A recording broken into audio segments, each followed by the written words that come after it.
اور جڑاوالا کے عوام اللہ کا شکر ادا کرتے ہیں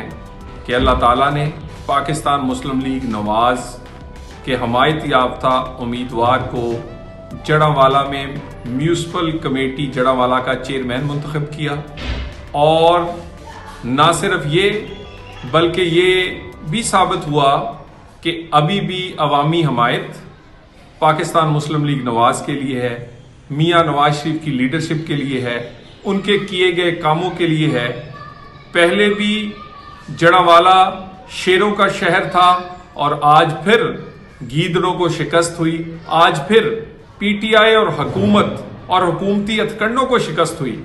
آج پولیس گردی ہوئی، ہمارے کونسلرز پر ناجائز پرچہ دیا گیا، اسے گرفتار کرنے کی کوشش کی گئی، مگر عدالت سے ہمیں ریلیف ملا اور ہمارے کونسلر صاحبان اپنا ووٹ کاسٹ کر سکے۔ ہر قسم کی حکومتی رکاوٹوں کے باوجود جڑاوالا کے لوگوں نے، جڑاوالا کے منتخب نمائندوں نے دوبارہ ایک دفعہ پاکستان مسلم لیگ نواز کے حمایت یافتہ امیدوار کو چیئرمین میونسپل کمیٹی جڑاوالا منتخب کیا۔ میں اللہ تعالیٰ کا اور جڑاوالا کے لوگوں کا انتہائی شکر گزار ہوں۔